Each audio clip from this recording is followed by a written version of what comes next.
Thank you for those kind words. I'll tell you all what I just told Speaker Burns, Lieutenant Governor Jones. It's been an honor serving with you. Lieutenant Governor Jones, Speaker Burns, President Pro Tem Walker, Speaker Pro Tem Jones, members of the General Assembly, my fellow constitutional officers, Mayor Dickens, members of the judiciary, members of the Consular Corps, and my fellow Georgians. As we begin a new year, there are many reasons to be optimistic about the future of our state and its people. State taxes on hard-working Georgians are low and going lower.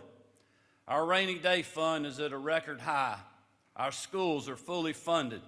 Our infrastructure is receiving historic investments, and our state law enforcement and educators are paid more today than they were 7 years ago.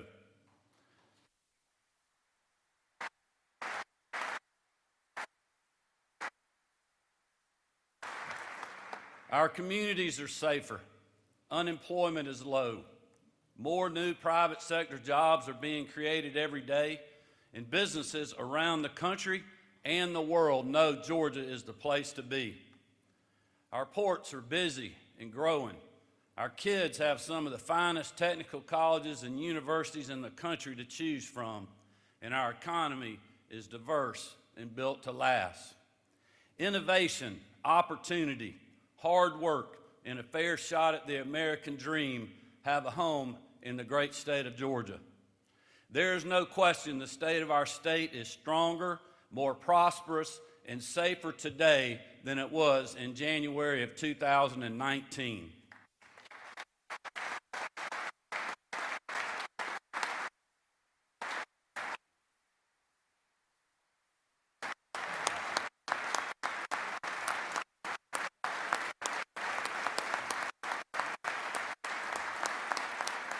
Thank you all. But also I want to be clear, this success, this good news isn't guaranteed. It doesn't happen by default or accident. There's more work to be done and more wood to chop to make sure Georgia continues to be the best place to live, work, and raise a family for generations to come. I believe that starts with continuing to address hardworking Georgians' concerns over the persistently high cost of living and everyday necessities. Since 2021, working together with this General Assembly, we have provided one-time tax relief to the tune of over $3.2 billion, property tax relief, nearly $1 billion, over $2.2 billion in motor fuel tax suspensions, and a permanent income tax savings of nearly $3.4 billion. That's almost $9.7 billion that have helped hardworking Georgians fight through the record high inflation forced upon all of us by the previous administration in D.C. and a Congress that couldn't put down the nation's credit card. These are historic investments in families, recent college graduates looking to start a career, our seniors on fixed income, and single parents just trying to make ends meet. But these investments were possible because we rejected the idea that just because government takes in more money, it shouldn't turn right around and spend it on more government. California may think that way. New York may think that way. But in Georgia, we do things differently. We keep your tax burden low. We budget conservatively and responsibly, and we ensure that state government is efficient with the dollars that you trust us with.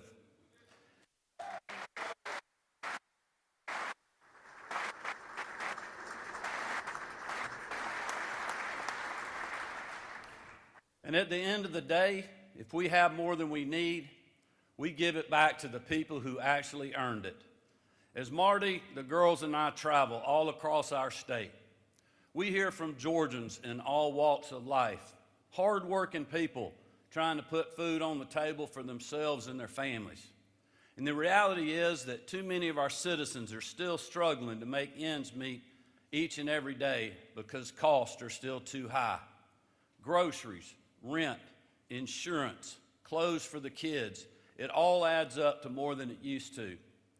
That's why my budget proposal will include a fourth one-time $1 billion tax rebate this year that will return or save the average filer $250 and a married couple up to $500.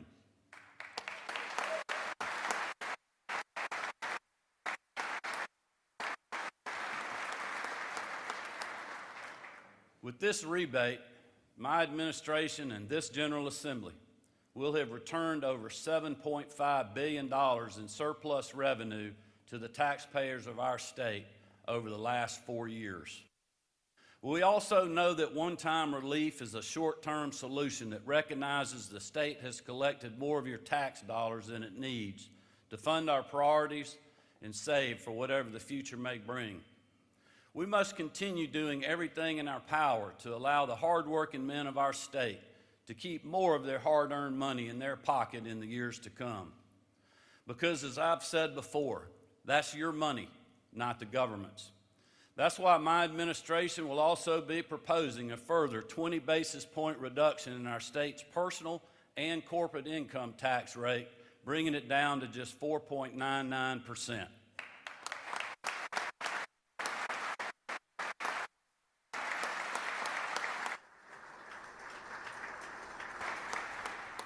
This will fulfill a promise to the people of the state that I made during my re-election campaign to lower our state income tax rate to under 5%.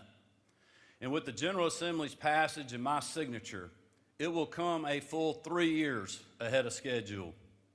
This tax cut doesn't promise to pay for itself years down the road or create future budget holes with today's one-time money. Our plan fulfills my promise to the voters of this state in a responsible way. And most importantly, this plan puts all the hard-working people of our state first. The reason that we've been able to do this and do it 3 years ahead of schedule is because of our fiscal discipline. It's also worth noting a few other important accomplishments that the last few years may not have made headlines or please some of those that constantly advocate for bigger government. Even with the rebate and tax cuts that my office will propose this legislative session, our state's rainy day fund and strategic reserves will still stand at over $10 billion. These reserves are 4 times higher than any administration will leave behind in our history, and enough to run state government for 3 full months. But also want to provide a word of caution for the future. It's not a question if hard times will hit our state again. It is simply a question of when. When Governors Perdue and Deal were fighting alongside members of the General Assembly to pull our state through the Great Recession, billions more in state reserves would have been a critical lifeline as Georgia families, our state, and our country were experiencing incredible economic hardship. But as good leaders do, both governors made tough choices in tough times to make sure our state weathered the storm. And they both, along with the members of this legislature who serve with them, deserve our thanks and gratitude for their leadership. Fast forward to today, and Georgia stands in a historic position to confidently face whatever the future may bring. Showing fiscal restraint and continuing to build on these reserves instead of spending it all in the future may not be popular or easy. But the Georgia of today that has been built over the last 25 years does not stand on sticks made of easy or politically convenient. The Georgia of today stands on a firm foundation, a foundation built on the character of our people, the resolve of leaders both past and present, and by the grace of our Creator.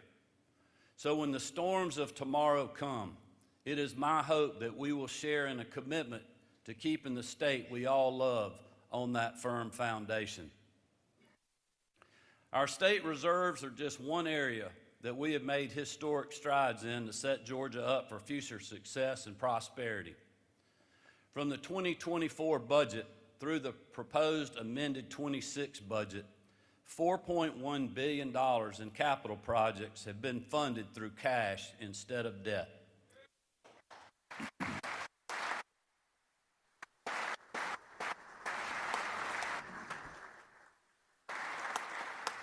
This strategic investment will save Georgia taxpayers and future state appropriators $3.3 billion in interest payments over the next 20 years. The cash funding of capital projects we began in fiscal year 2024 has allowed us to reduce outstanding debt by over 20% in just 3 years, and the ratio of our state's debt service to revenues is just 3%, the lowest since the state began issuing debt bonds in the 1970s. These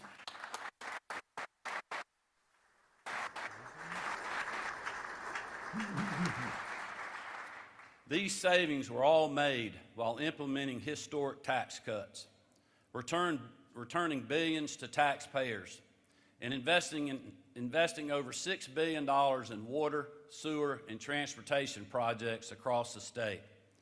Refusing to grow government, budgeting conservatively, and paying off debt aren't flashy. They don't get you on the cable news, make you famous on social media, or fit on a bumper sticker. And that might be the reason Washington has been so allergic to them. But I learned a long time ago building houses that it's better to be a workhorse than a show horse, because workhorses deliver results ahead of schedule, under budget, and do right by the customer.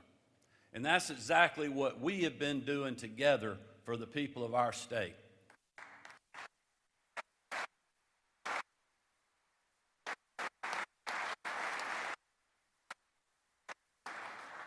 Another key investment this General Assembly and my administration has made is in our state's workforce.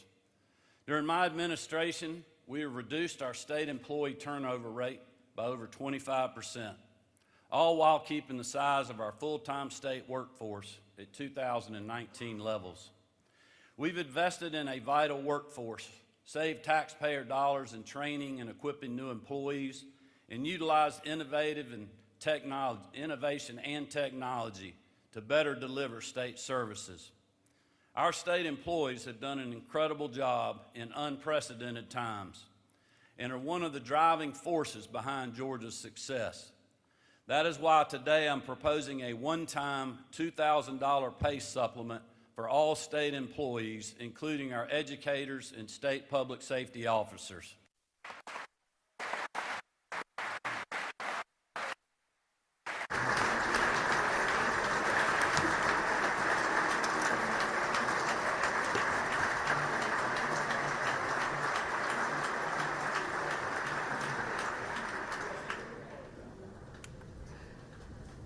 This is just another reminder, on top of the pay raises and supplements we have provided in years past, that their hard work does not go unnoticed and that we are truly thankful. Thank you all for recognizing that with your applause. These important investments, tax cuts, rebates, and record state reserves would not be possible without the drive and hard work of millions of Georgians who get up every day and do the best they can to provide for themselves and their families. They go to work chasing the American dream, hoping to earn an honest living and leave their kids and their grandkids better than they had it. That's the American spirit. That's the spirit of what it means to be a Georgian. When I launched my campaign for governor, it was about promising those hardworking Georgians that I would fight for them every day, whether they voted for me or not, regardless of their neighborhood or their zip code. Republican or Democrat, or something in between, my goal was to make a positive difference in their lives. As a small business owner and a construction guy, I believe so much good can come from an honest day's work at a job that pays a good wage. And I believe in what that job can do not only for that employee, but also for their family and that community.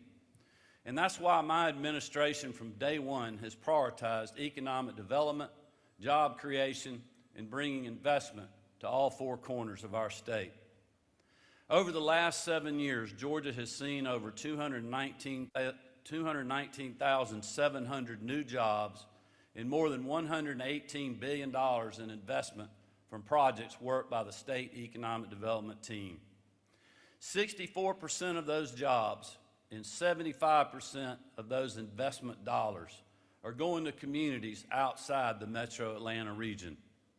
Since 2019, we've welcomed the 3 largest economic development projects in state history and continued Georgia's streak as the #1 state for business for an unprecedented 12 years in a row.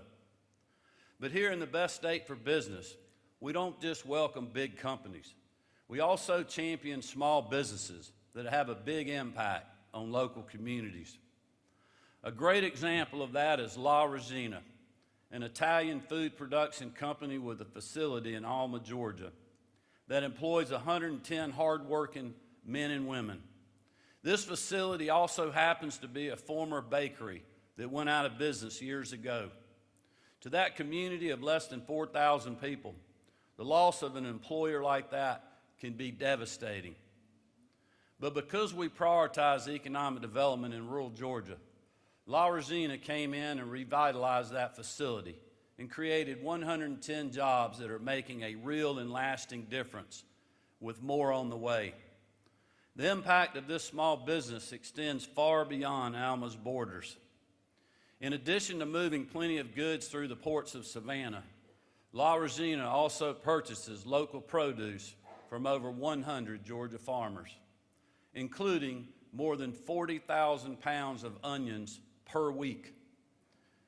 With touch points throughout that region of our state, that one small employer produced a record 25 million jars of pasta sauce last year alone.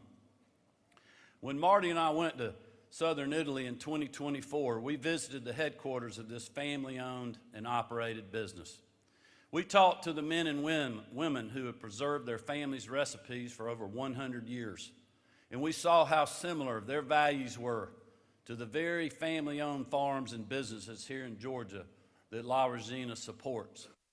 That company, a full ocean away from our state, has the same values that we do: family, community, and a strong belief in a hard day's work. Today, we're joined by 2 La Regina company leaders who represent how small-town Georgia and international markets truly connect, all to the benefit of our workers. In the gallery is Emilio Rinaldi, Chief Operating Officer of La Regina, who has moved his entire family to our great state.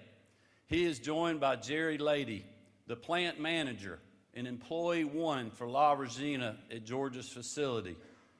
You'll be glad to know that Jerry was the former bakery manager for the company that closed down. Will both of you please stand and let us thank you for your investment in our state.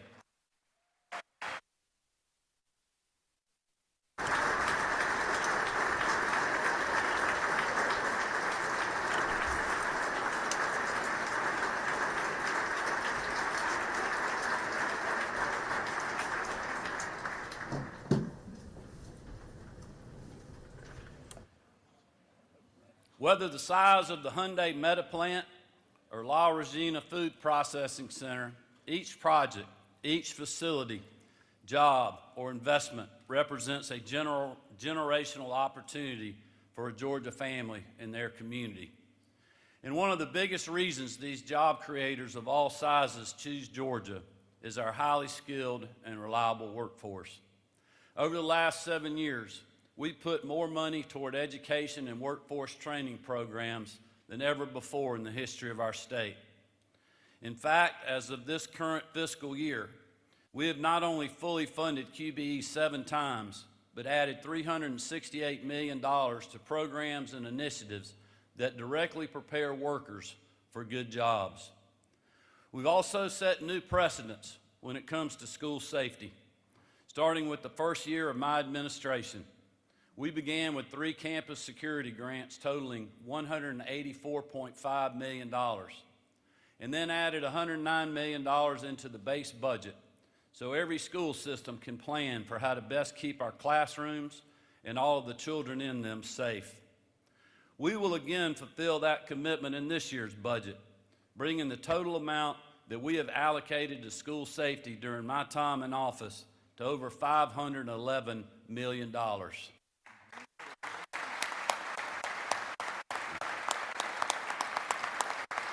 appreciate that.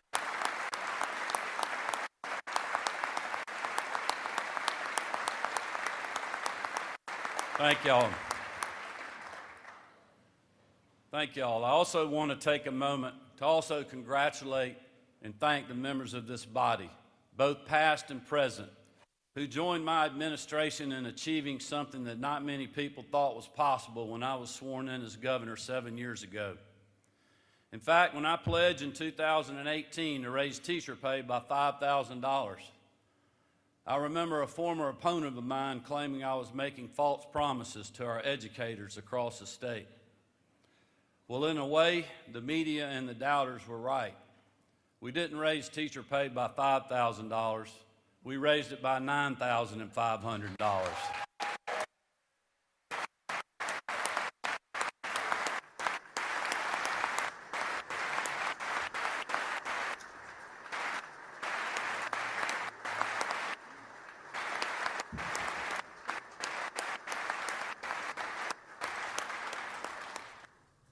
This historic investment in our educators increased the starting salary for a Georgia teacher by almost 28%. And you don't have to get an A in math to know that that's an impressive jump. Let's again take a moment to thank all of the hardworking Georgians who lead our classrooms, pour into our students, and help keep and make our state a better place. Thank you all.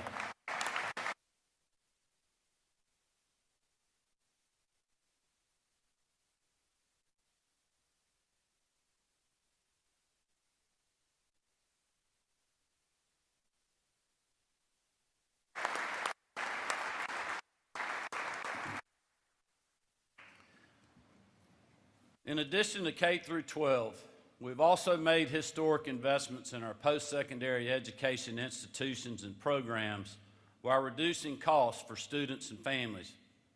Over the last several years, we have worked together to return the Hope Scholarship to 100% of its promise, all while the Board of Regents has held tuition costs in check across the system, so greater opportunity in Georgia can remain affordable.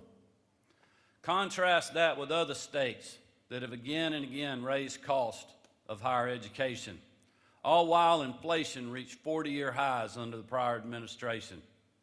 The University of California, for instance, raised tuition by roughly 19% between 2019 and the current academic year. But here in Georgia, tuition has increased by just 5% in that same period, and your partnership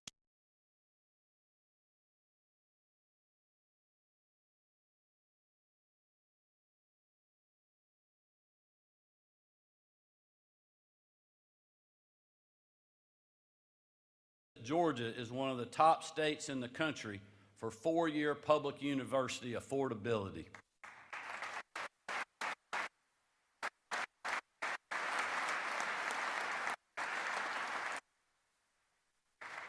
All while we've kept the cost of higher education in check and college within the reach of Georgia families. We've also invested more in post-secondary education than ever before. We're now putting $2 billion additional dollars toward higher education in Georgia than when I first took office.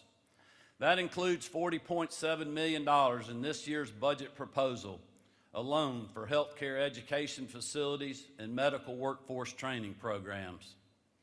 And since I first took office, we spent over $26 million for medical residency slots in our state, adding 897 positions for a grand total of 2,523 residency slots as of this fiscal year.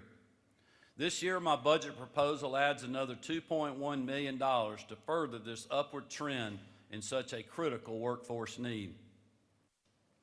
Along with these unprecedented investments, Georgia is truly the national leader in merit-based aid for higher education between the Hope Scholarship and grant programs. But in this era of high prices and new challenges for those graduating from high school, we also recognize the advantage that need-based financial assistance can give to those who would not otherwise be able to access higher education. Like their peers who have the means to attend college, these students have great dreams for rewarding careers and impactful lives. But they don't always have hope that those dreams can become a reality. Dreams without the benefit of hope remain dreams deferred, perhaps for entire generations. How much richer would the lives of those and their families be if they could attain the type of education that leads to a high-paying job with great benefits? And how much would communities across our state benefit from these young people getting a degree that opens their door or starts a rewarding career? I believe we owe it to every child to ensure they start out on a level playing field, no matter their zip code.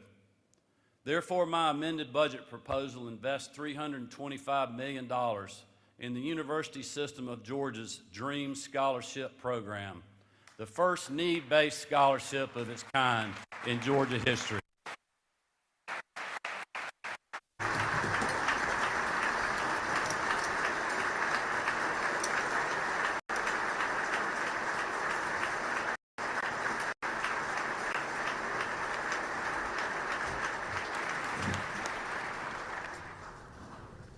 In future years, this one-time endowment will create opportunities for generational economic advancement for thousands of students.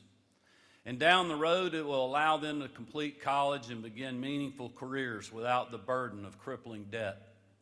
The Dream Scholarship will build on the incredible, unmatched legacy of the Hope Scholarship and leave no stone unturned when it comes to student achievement in our state. From now on, throughout the country, Americans will know that hopes and dreams are alive right here in the great state of Georgia.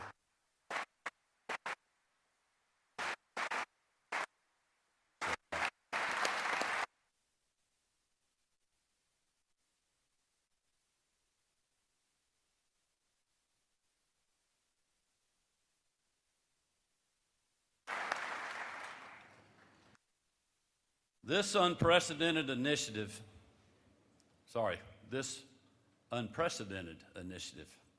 will also complement the Georgia Match program we launched in 2023. In just the first 2 years of Match, we've seen a 5.9% rise in USG enrollment and a 7.1% increase in TCSG enrollment. Meanwhile, other states around the country have seen decreases in public university enrollment, and 17 states are still well below pre-pandemic levels. Not only is Georgia's workforce strong and growing, we continue to outpace our competitors for at least another generation in this regard. When you consider all of these measures together, it's clear to see that our commitment to those just beginning their careers in Georgia is unwavering. But so too is our commitment to those preparing to finish their careers of valued service to the people of our state. I'm talking about the men and women who face danger on a regular basis to protect our communities. Marty, the girls, and I feel the weight and value of their service and sacrifices on a very real and personal level. We have seen firsthand the uncommon bravery they embody, and we have mourned with their families when their service has come to a tragic end. We have been reminded of countless times of just how exceptional they are for answering the call to serve, when law enforcement are under siege more than ever before. That is why today I'm proposing an enhanced retirement plan for state law enforcement officers. Under this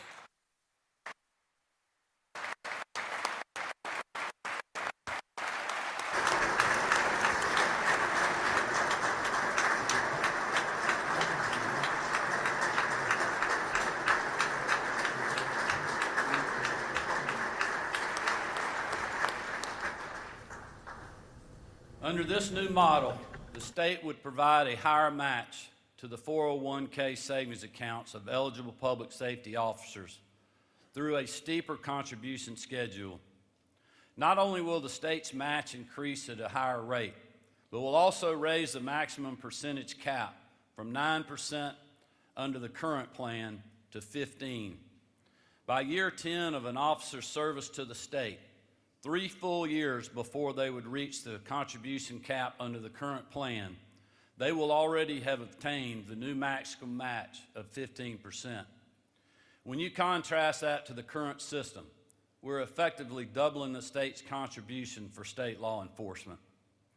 I believe this is well deserved, given the dangers that they face in today's world.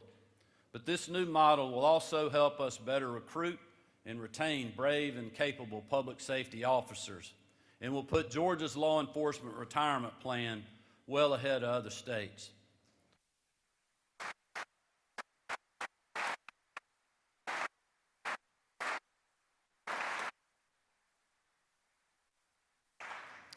Those who are post-certified, who run toward danger, who help shield even the people who try to vilify them, deserve a safe and assured retirement, and we are going to give it to them. Our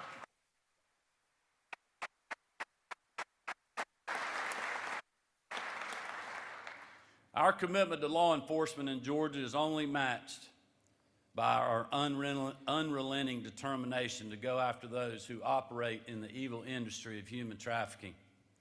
Thanks to the tireless efforts of the best First Lady in the country and members of the Grace Commission who are champions in this fight, you have overwhelmingly passed 10 pieces of legislation that make Georgia a safe haven for victims and a hostile place for traffickers.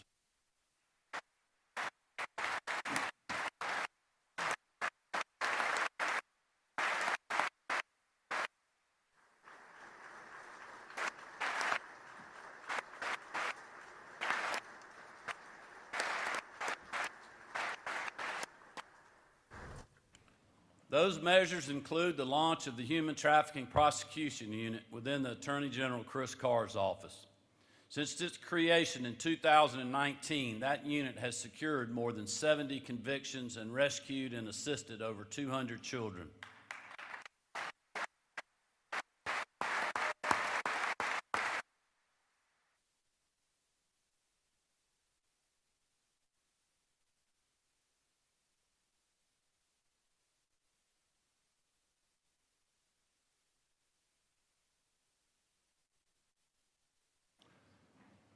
With your help in the legislature, we have also expanded this unit with 2 new regional offices through the funding in the amended 25 and 2026 budgets. I know that our First Lady would want me to take this opportunity to thank you all for your continued support in this fight over the years, whether through legislation or budgetary actions. While we have made incredible strides in this area, and while Georgia is now the undisputed national leader in anti-human trafficking policy, we all know this fight is not over. That's why my team will introduce an 11th bill in the coming days that will further protect our children, expose abusers, and save lives by preventing the silence imposed on far too many victims.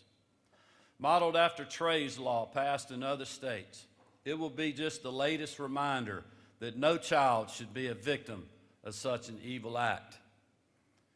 As a mother of 3 beautiful daughters, and as someone who spent time as an assistant pre-K teacher and a middle school substitute teacher, as an unwavering supporter of those in our state's foster care system, and as a First Lady who never fails to have a smile and a hug for the children she meets throughout Georgia, Marty has truly been the perfect person to lead this cause to make sure Georgia's sons and daughters are safe.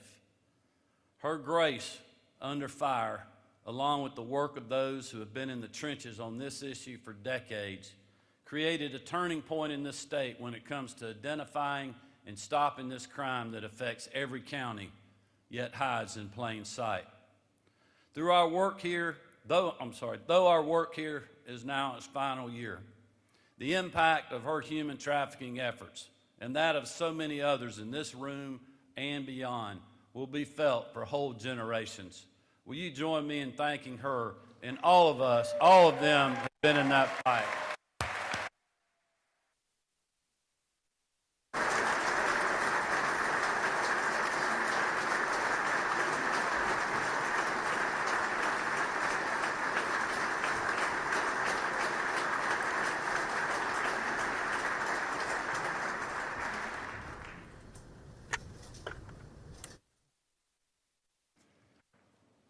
Y'all didn't let me get out the part about thanking those that have been in the trenches on this issue for so long. But both Marty and I are so appreciative of all those people that are out there every single day that we never get to see fighting this good fight. So thank you for recognizing them all.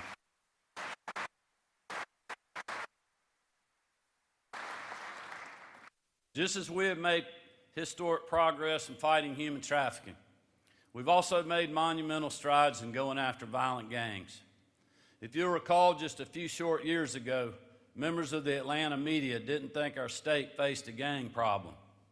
They weren't listening to the sheriffs and the prosecutors who were witnessing firsthand the rise of gang-related violent crime in their local communities. But the members of this body in my administration were. In 2019, my office worked with many of you to stand up and fund the anti-gang task force within the GBI, and then later the gang prosecution unit within the Attorney General's office. Since then, the GBI has investigated over 1,800 gang-related cases and arrested close to 2,500 offenders with gang affiliation. They've also seized over $95 million in drugs and illegal items associated with those crimes. That's $95 million worth of illegal substances and dangerous weapons that are not in our schools, on our streets, or threatening our neighborhoods.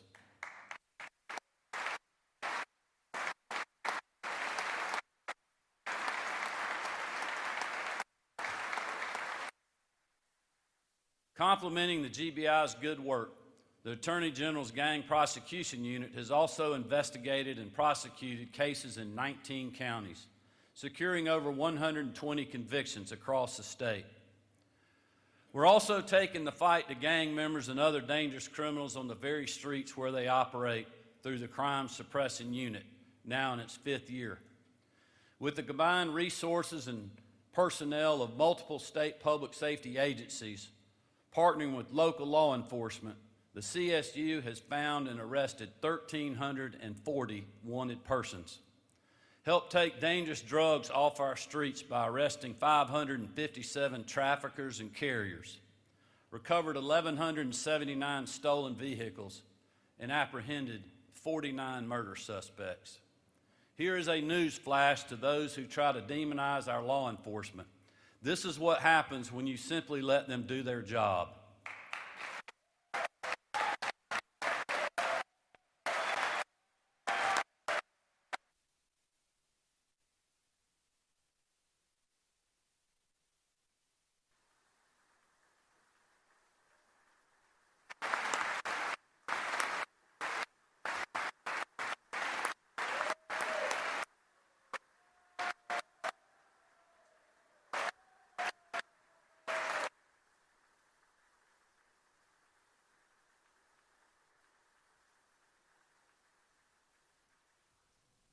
I see Chief Shearbaum up in the gallery with the mayor. He has been a great partner in this effort. Thank you, Chief.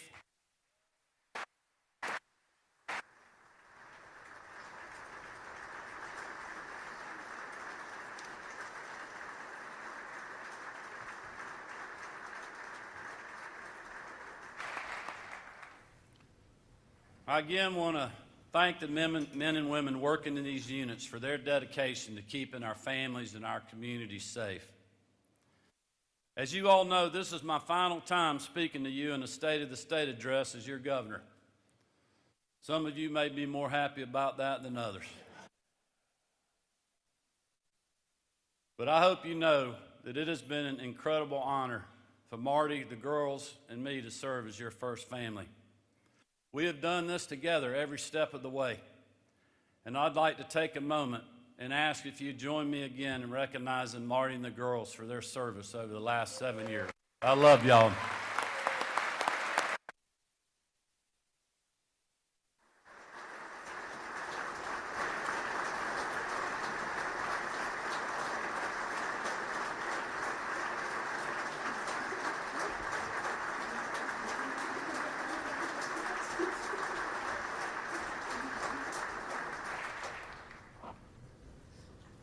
Thankfully, the girls look like their mother. I'd also like to thank my mom, my sister Julie and her family who are also here with us today. I know Speaker Burns recognized you earlier, but Love you all. Thank you for your support.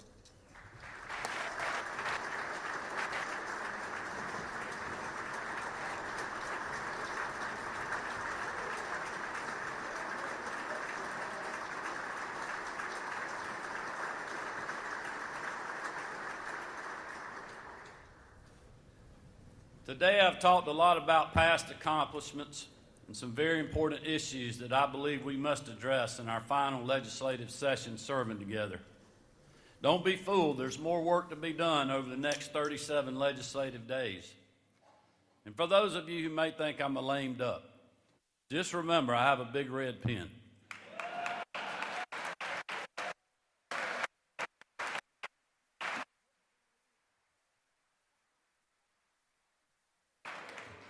But in all seriousness,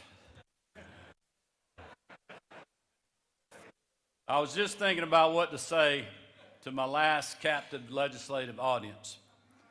And I was reminded of an old hymn written in 1924 called Little is Much When God is in It.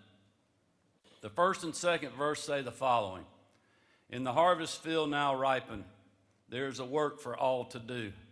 Hark, the Master's voice is calling, to harvest calling you. Does the place you're called to labor seem so small and little known? Well, it is great if God is in it, and he will not forsake his own.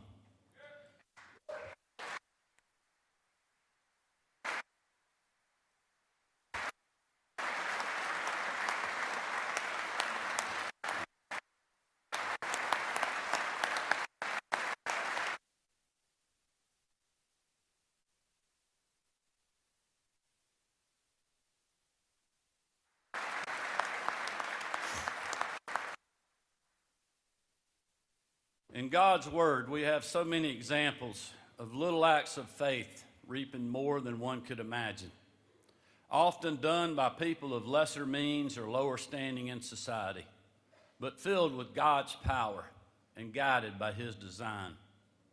My family's service to this state will be a small footnote in the history books. Your service under the Gold Dome will likely be the same. When compared to the heroes of our faith, or everyday actions of so many heroes across our state, our service pales in comparison. Our goal as elected leaders was to do the best we could for the people who sent us here to serve in this building. We worked together to make our community safer, their dreams more achievable, their lives more prosperous, and their future a little brighter. When I put my hand on the Bible that Marty was holding in January of 2019, I didn't know what choices we would face. I didn't know what challenges would come. And while the last 7 years have seemed so big in our lives, the many decisions and the outcomes, the truth is that the budgets, the new laws, pandemics, elections, legislative debates, political arguments, at the end of the day, they're small. They're small when compared to the plan of the master builder, our Creator. But my hope, my prayer, is that God would be in those small things for our service together. Because I believe he can take whatever we have done and help build on it for the people of our state and make it great. The last verse and chorus of that hymn I mentioned says this: And when the conflict here has ended, and our race on earth is run, he will say, if you've been faithful, welcome home, my child, well done. Little is much when God is in it. Labor not for wealth or fame. There's a crown, and you can win it if you go in Jesus' name. Let's go finish the race. Like Nehemiah said, let's finish the great work we started. Thank you all. It has been an honor. May God bless you. And God continue to bless the great state of Georgia.